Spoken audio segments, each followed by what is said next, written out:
اگلا سوال ایک بھائی کی طرف سے ہے، وہ پوچھ رہے ہیں کہ علی بھائی نے کم از کم 10 سال دعوت اسلامی میں گزارے ہیں، جی ہاں، پلیز ان سے پوچھ کر بتائیں کہ کیا وجہ ہے کہ ہم لوگوں کو نماز پڑھتے ہوئے کم از کم 20 سال ہو چکے ہیں لیکن ماتھے پر کوئی نشان نہیں پڑ سکا، لیکن دوسری طرف جو بچہ بھی دعوت اسلامی میں جاتا ہے تو کچھ ہی عرصے میں اس کے ماتھے پر سجدے کا نشان نمایاں ہو جاتا ہے جسے ہم محراب بھی کہتے ہیں، آخر اس کی کیا وجہ ہے؟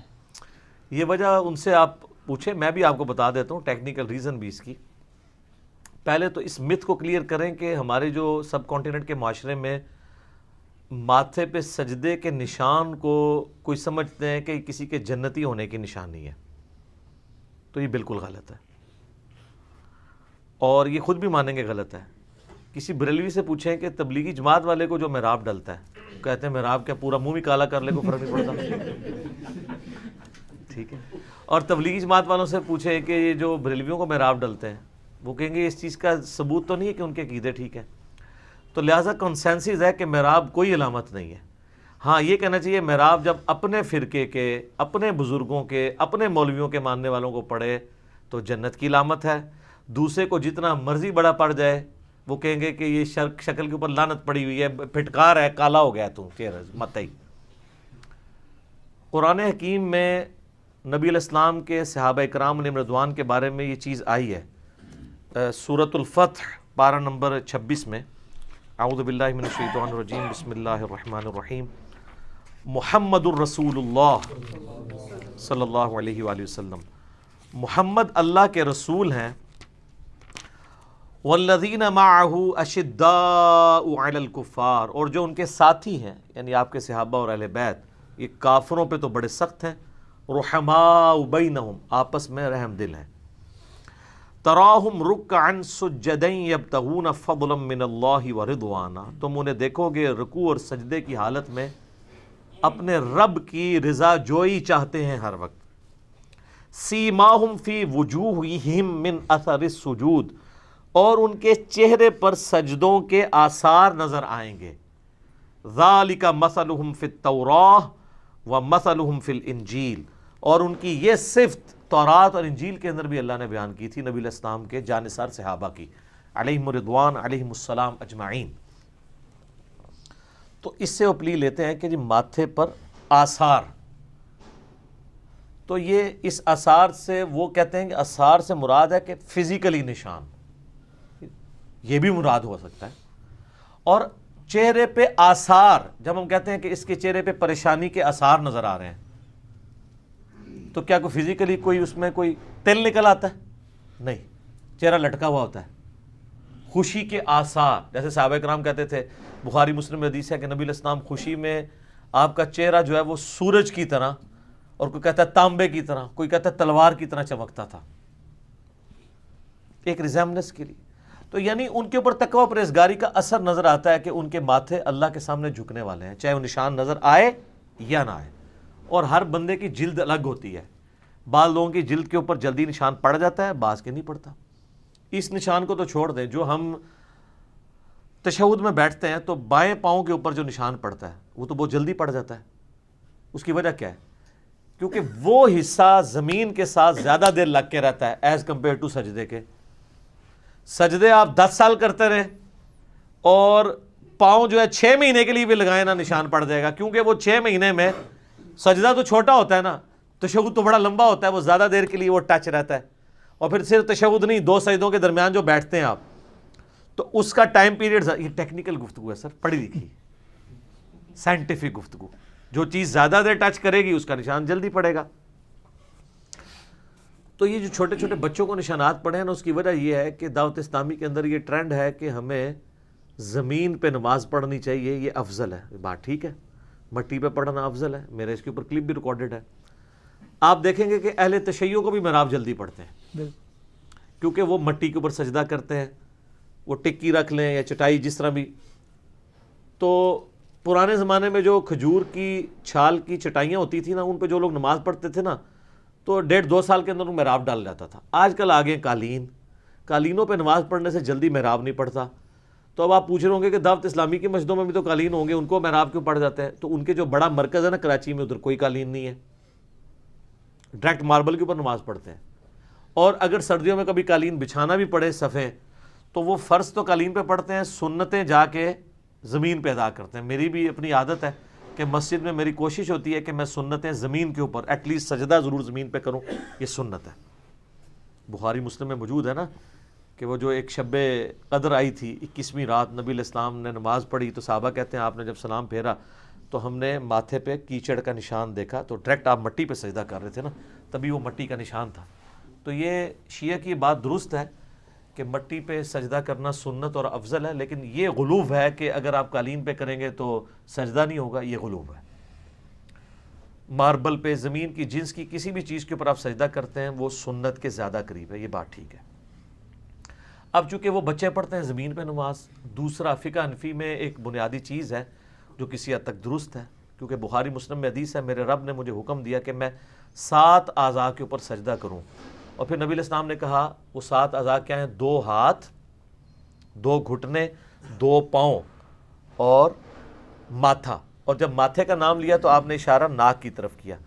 یہ جو ماتھا اور ناک یہ ایک ہڈی کنسیڈر ہوتے ہیں، تو یہ فقہ حنفی میں بنیادی مسئلہ لکھا ہوا ہے بار شریعت کے اندر، اس کے اوپر ذرا وہ ایمفسائز کرواتے ہیں کہ چونکہ 7 اعضاء پہ سجدہ کرنا ہے لہٰذا ماتھے کی ہڈی اور یہ ناک کی ہڈی زمین پر جمنی چاہیے، چاہے قالین کے اوپر آپ پڑھ رہے ہیں چاہے نیکڈ زمین کے اوپر۔ اگر نہیں جمے گی تو سجدہ نہیں ہوگا، یہ بالکل ٹھیک ہے۔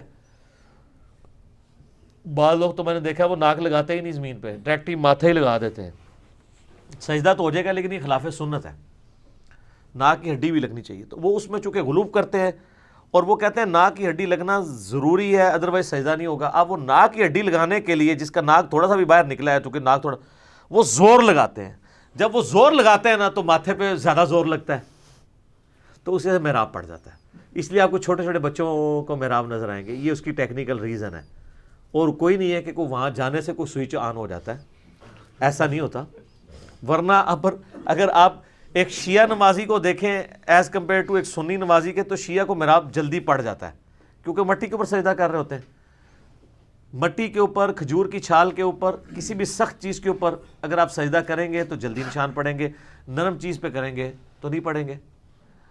پرانی ہماری جو بڑی بوڑھیاں تھیں انہوں نے وہ لکڑی کے نا وہ مسلے رکھے ہوتے تھے جو زمین سے 1 یا 1.5 فٹ ایلیویٹڈ ہوتے تھے، ان کو جائے نماز کہتے تھے، اور وہ بڑی صحیح چیز ہے کیونکہ نبی علیہ السلام نے یہ حکم دیا ہے، بخاری مسلم میں حدیث ہے کہ گھر میں مسجد بیت ہونی چاہیے۔ مسجد بیت کا یہ فائدہ ہوتا ہے کہ جب چھوٹے بچے جو ہیں اگر ان کو آپ وہاں جانے سے روکیں گے تاکہ وہ جگہ پاک رہے، تو مسجد بیت بنانے کا طریقہ یہ ہے کہ لکڑی کا ایک جائے نماز ہو جو زمین سے اٹھا ہوا ہو، کل کو اس پہ کوئی چڑھتا بھی ہے تو آپ دھو لیں، وہ لادہ سے آپ کو پتا ہو کہ یہ تو میں نے پاک رکھا ہے۔ باقی عام زمین کو پاک رکھنا تو بڑا مشکل ہے، آپ وثوق سے چھوٹے بچوں والے یہ بھی نہیں کہہ سکتے کہ میرا فلاں قالین بھی پاک ہے، الا یہ کہ اس کمرے میں بچے جاتے نہ ہوں، بچوں کا پتہ ہے جس وقت جدھر مرضی داخل ہو جائیں۔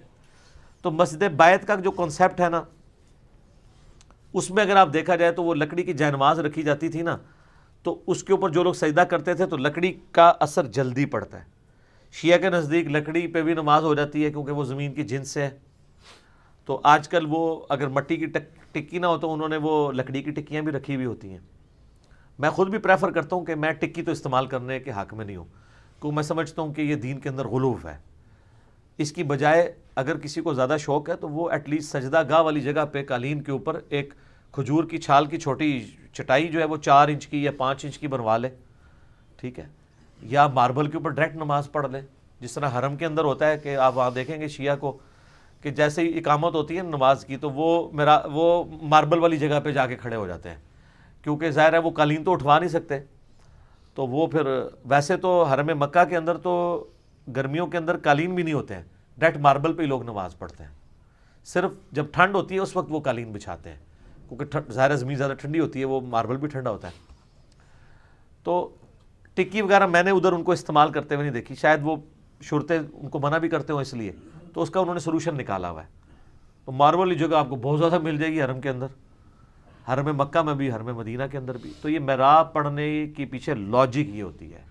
آپ بھی سر شوق ہے نا محراب ڈالنے کا، تو آپ بھی ذرا کھجور کی ایک چٹائی خرید لیں، ٹھیک ہے، اور آپ جو سنتیں ہیں نا وہ آپ گھر آ کے ادا کرنا شروع کریں۔ 1 سال بعد محراب نہ پڑے آپ مجھے پکڑ لیجیے گا، سال سے پہلے ہی پڑ جائے گا، لیکن اس محراب کی وجہ سے کوئی ایسا معاملہ نہیں ہونا کہ آپ کے کوئی جنت دوزخ کا فیصلہ ہونا ہے.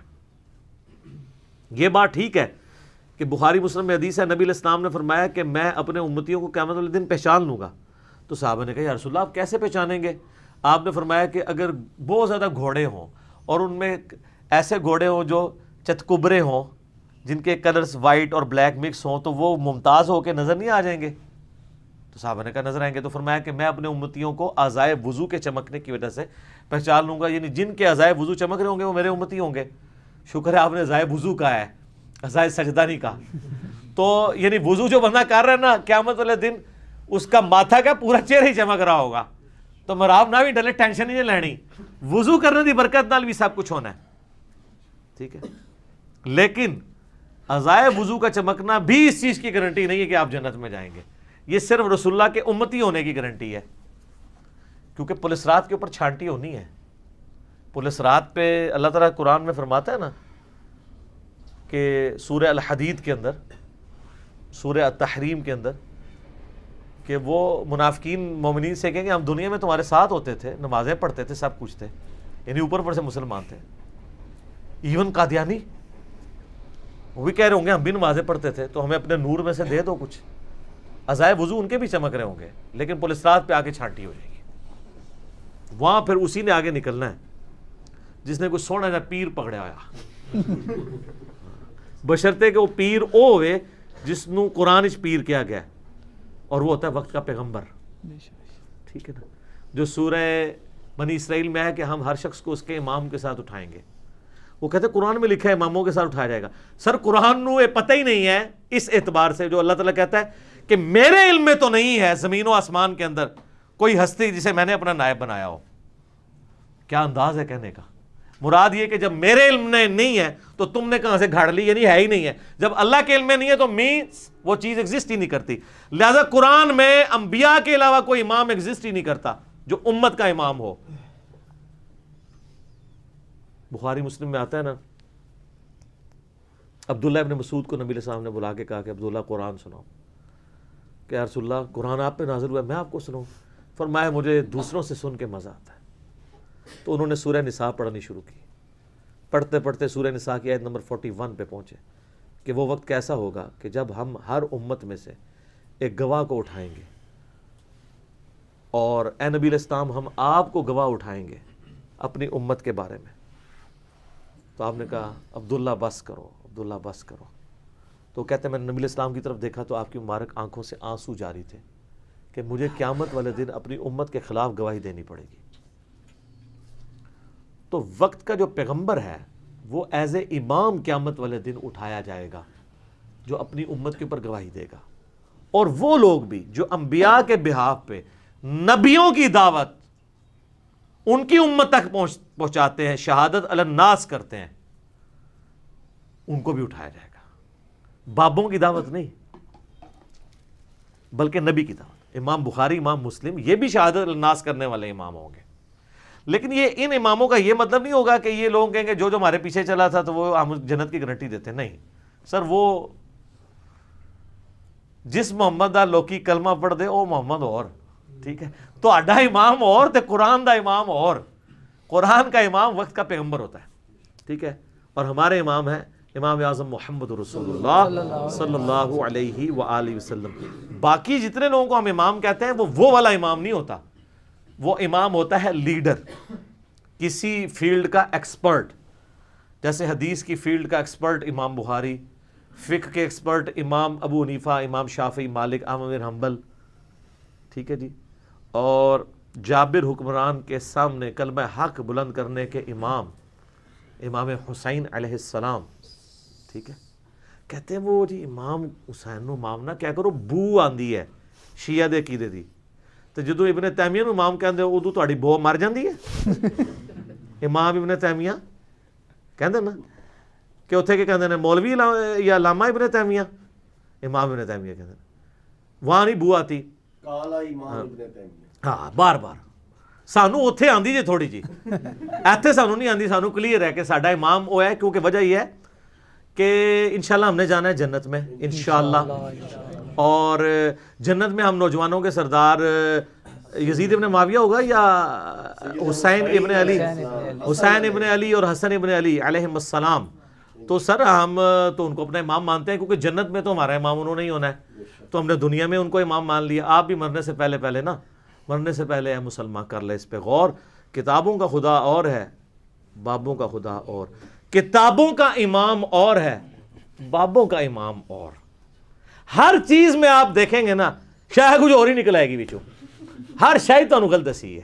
ٹھیک ہے، یہ پوچھو انہوں نے، کہتے ہیں علماء سے پوچھ کے چلیں. میں بھی یہ کہتا ہوں کہ علماء کو پوچھو، پوچھ کے نہیں، پوچھو انہوں نے کہ سانو شاید دسی جے. نہ دعائے قنوت صحیح دسی تسی، نہ نماز دا طریقہ صحیح دسیا تسی، نہ قرآن دی توحید صحیح دسی. ٹھیک ہے جی، نہ ختم نبوت صحیح سمجھائی، سب کہانیاں کرائیاں. ٹھیک ہے، اسی تو وہ لوگ کہتے ہیں جناب وہ دیکھو پیو چنگا بھلا سی، ختم دعاندا سی.